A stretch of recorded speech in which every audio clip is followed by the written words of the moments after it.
So, hier ist das gerade ein bisschen Zeitfrist, aber das beschäftigt mich schon seit Tagen, wie ich die Kacke verkaufe.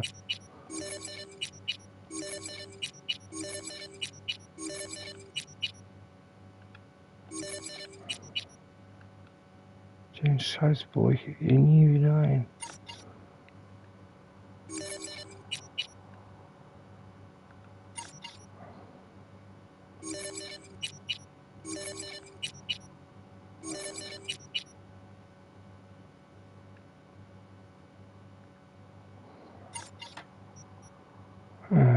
Jetzt kommt's.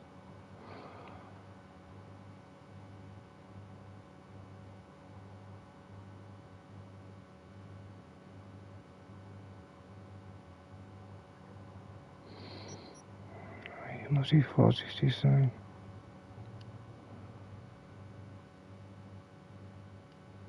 Die lasse ich mal lieber.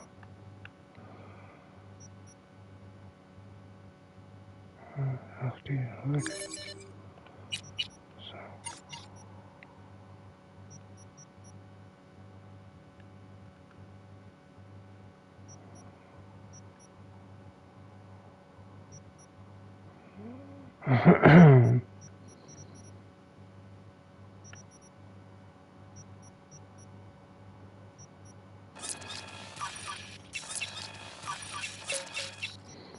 So.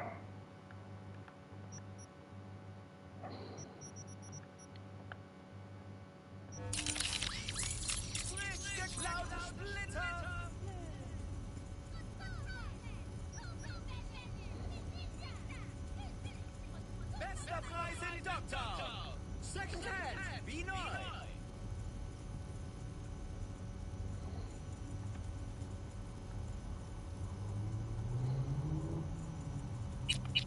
Bester Preis in Doktor! Second Hand, wie neu!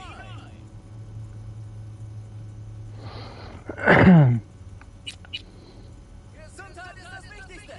Ronald hat die neuesten Sticks!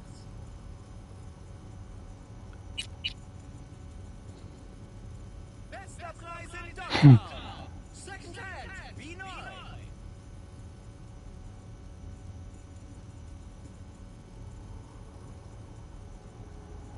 Gesundheit ist das Wichtigste! Ronald hat die neuesten Sticks! Das ist schon heftig. Scheiß auf Konzerne! Kauf bei Ronald! Ronny! Der Runster!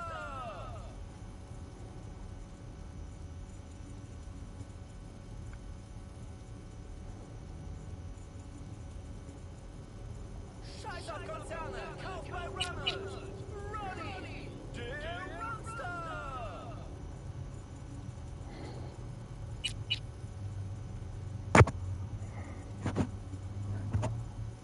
Zwingt den Gegner, den nächsten Verbündeten oder Gegner anzugreifen. Wenn niemand in der Nähe ist, bringt er sich stattdessen selbst um. Okay, ist auch nicht schlecht. Ist geil. Frisch geklaute Splitter!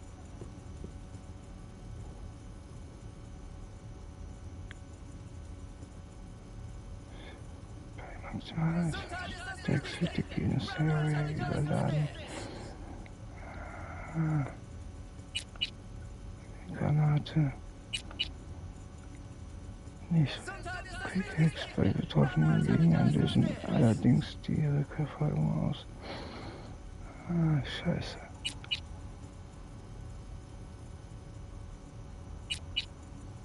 Scheiß auf Konzerne!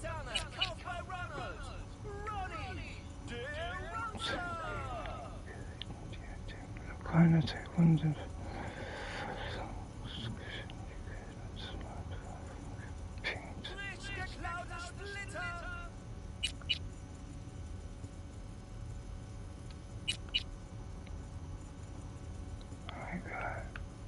Gesundheit ist das Wichtigste.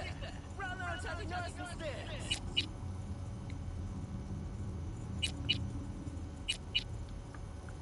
Scheiß auf Konzerne. Kauf bei Ronald. Ronny. Ronny. So. Nix. Oh, nicht sich verarschen. Da. Die ist auch richtig heftig. Ronald hat die neuesten Stills.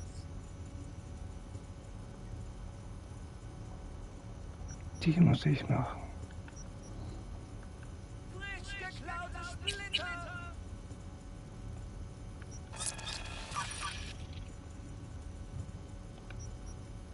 Tja. Scheiß auf Konzerne. Kauf bei Ronald. Ronny. Der Rockstar.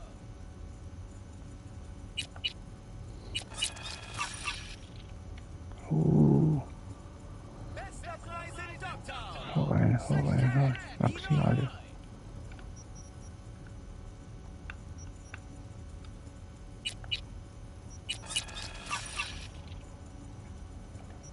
Scheiß auf Konzerne. Kauf bei Ronald. Ronny. Der Rockstar. Immer noch nix. 8 Stück will sich verarschen, Alter. Scheiß auf Konzerne. Kauf bei Ronald. Ronny. Der Rockstar. Wie viele will der denn haben?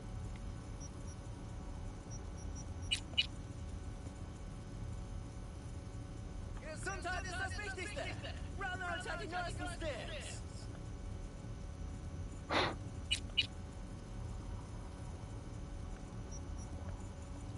Bester Preis in Doktor. Second Hand, wie neu.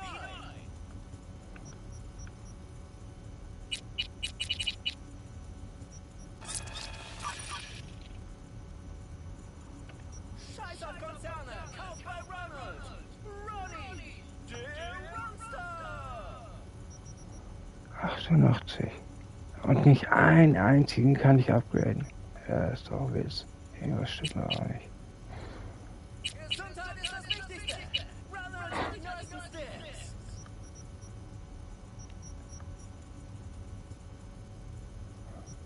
Was brauche ich, um die zu machen?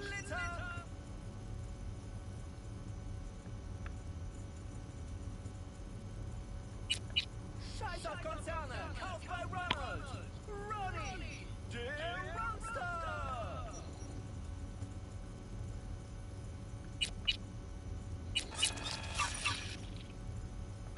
Gesundheit ist das Wichtigste. Ronald hat die neuesten Stills. So.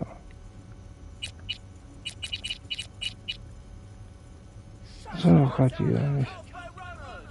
Ronny. Der Rockstar.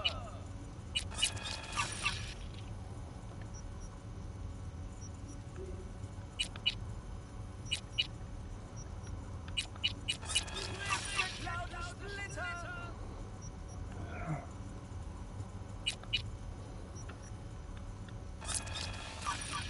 Frisch geklaute Splitter.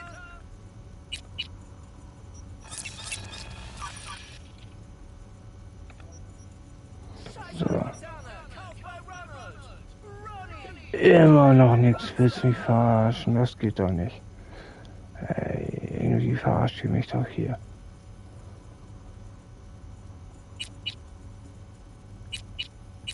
Frisch geklaute Splitter.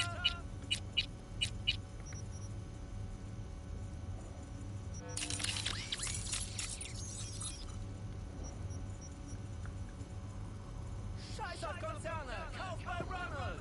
Ronny. Der Rockstar.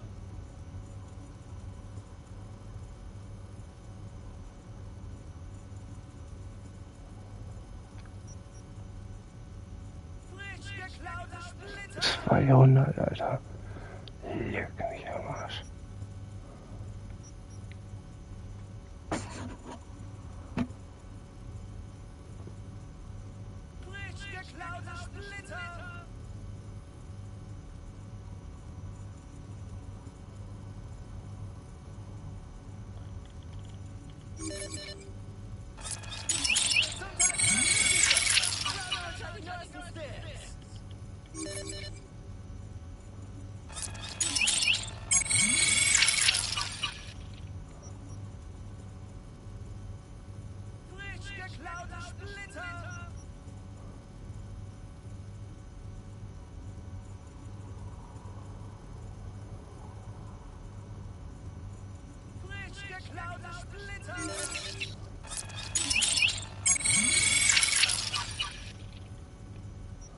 Das war's.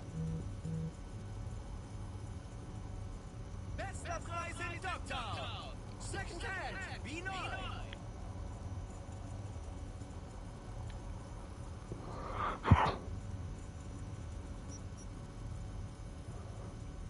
Bester Preis in Dogtown. Second Hand, wie neu.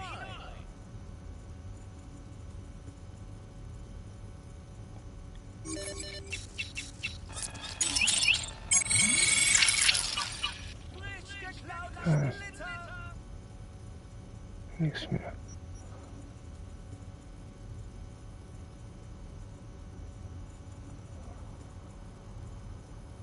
Bester Preis in Dogtown. Second Hand, wie neu.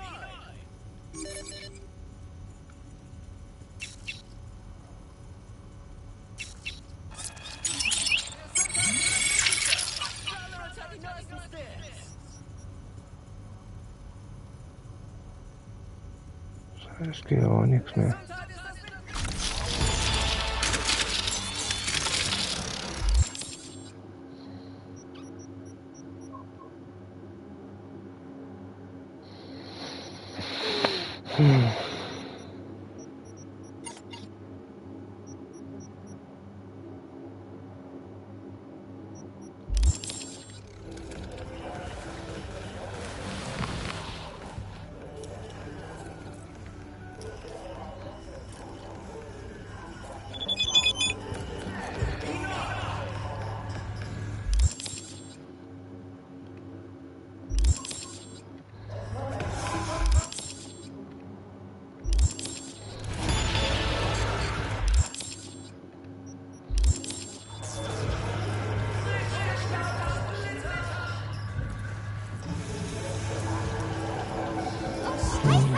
Nix mehr hier raus.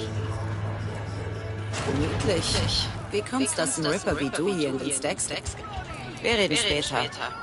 Ja, definitiv. Da.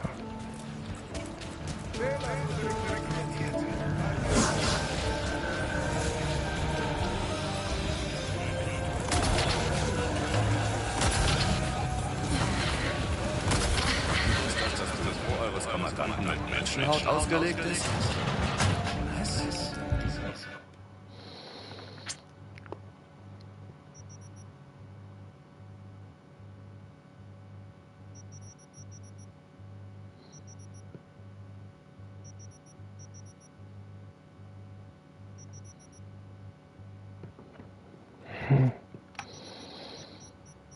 Meinst du, der eine davon?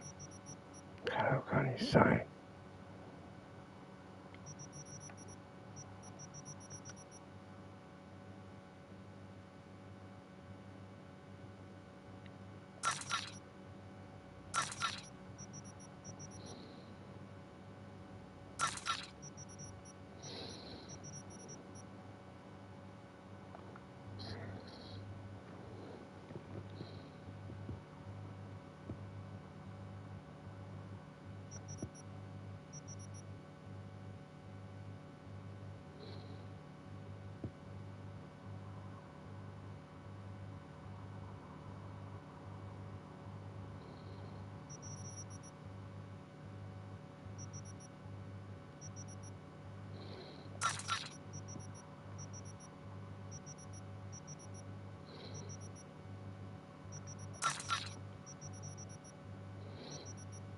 Sag mal, wie viel habe ich denn davon?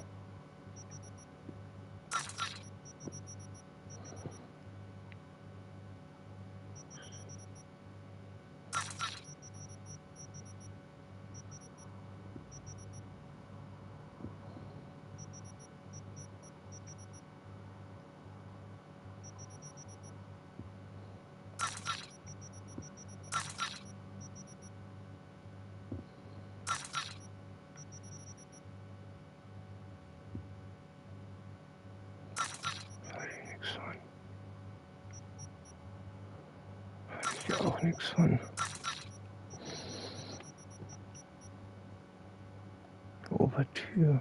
Hat hier auch nichts von.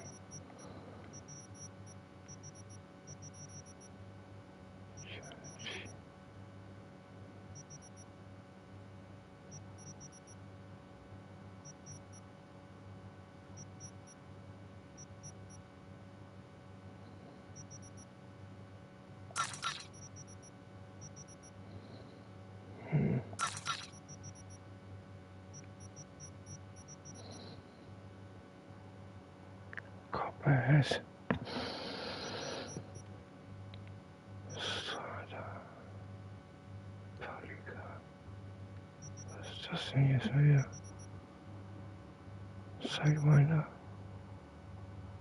10, 37. Sag ich genau derselbe Scheiß.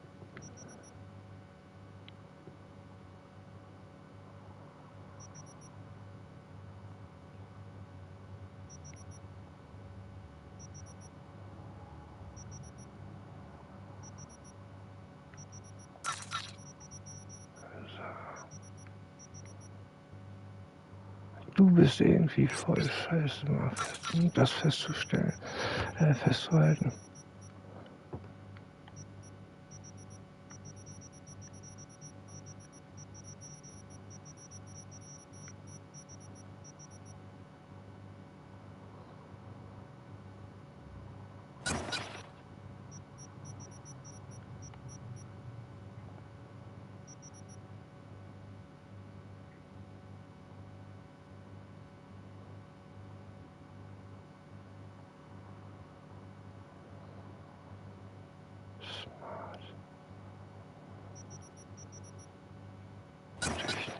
Hört mal mit.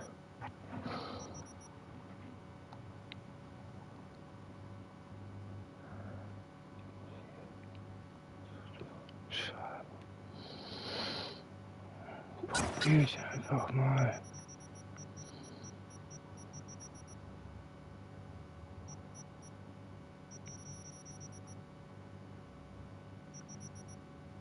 Revolver.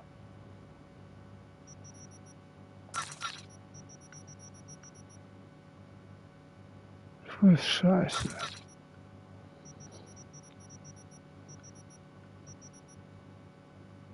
Du bist auch scheiße.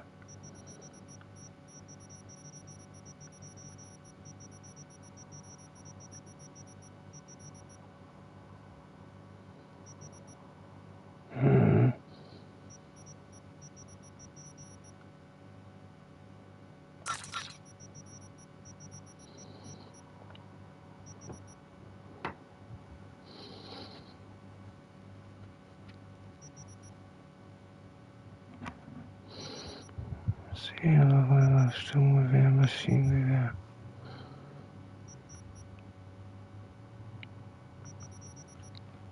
Ach, hier ist scheiße.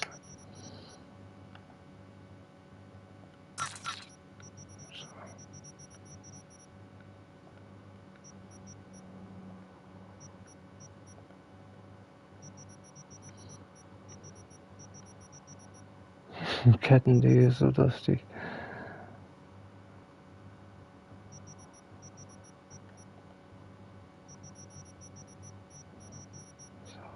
Das ist eigentlich eine Scheiße. Und hier sowieso. Trägt so viel Müll mit mir rum.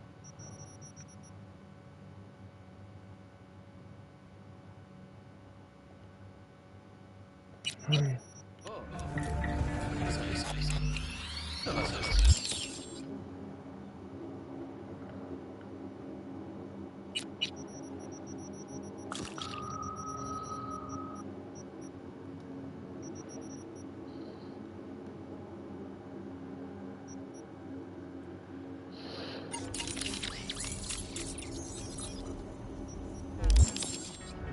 Weil er dich zu sich gerufen und dir den Pelz gegeben hat.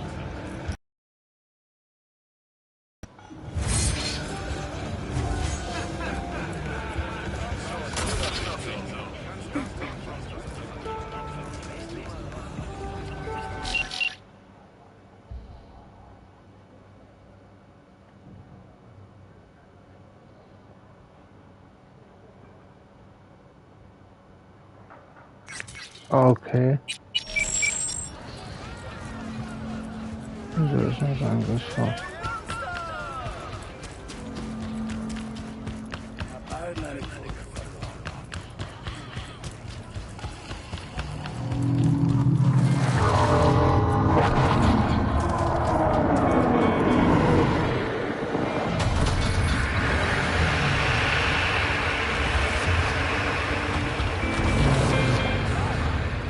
Ich jetzt und nicht das.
Immer schön in die Beine schießen. Und dann, wenn er liegt,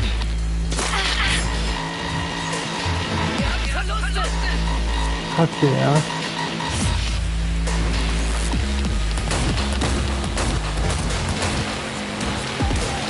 Okay.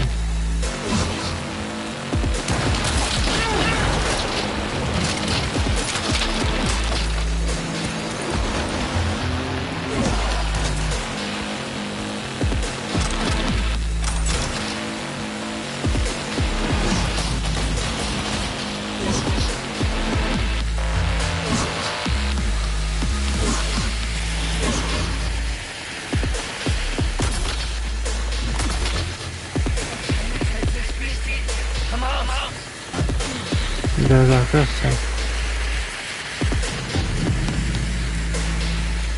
Wo bist du?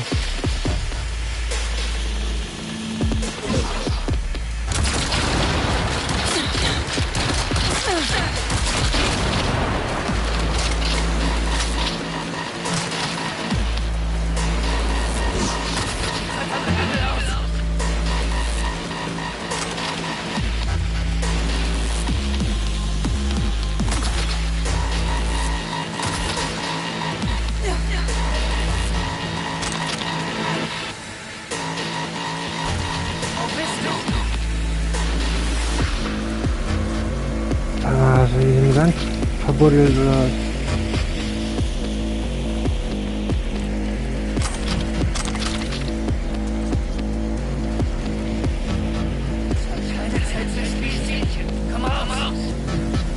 Hier einen Sandhaufen.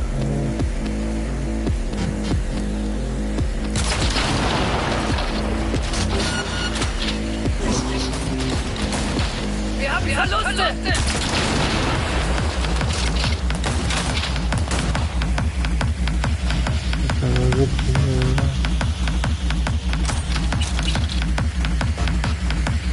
Das ist ewig in den Sandhaufen.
Scheiße.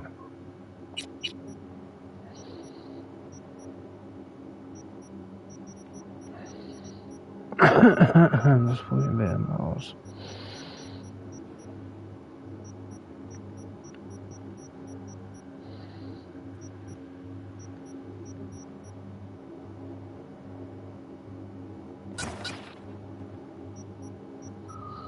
Mal gucken. Oder?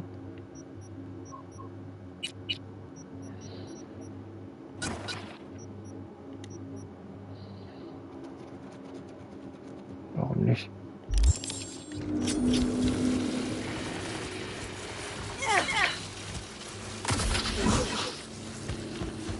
Auch das ist ja, keine Ahnung, in welchem Sandhaufen du da steckst, da wirst du auch für immer bleiben wahrscheinlich.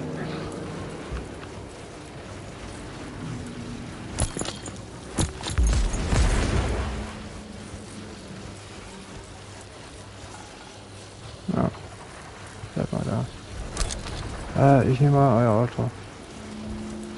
Ach nee, das machen wieder gleich Stress. Ja.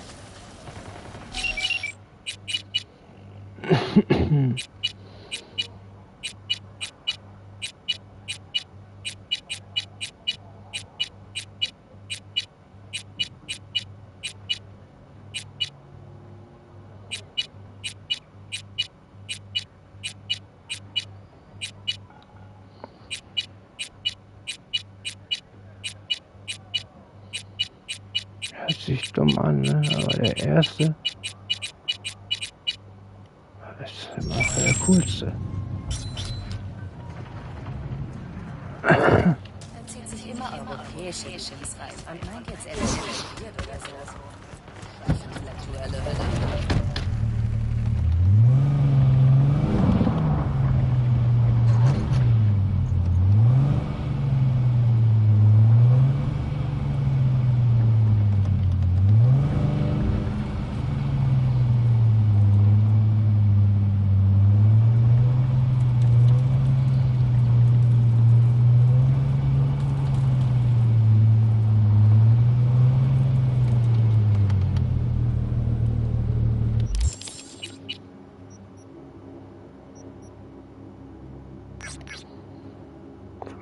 Da ja noch hin wollte. Ja. Oh nö.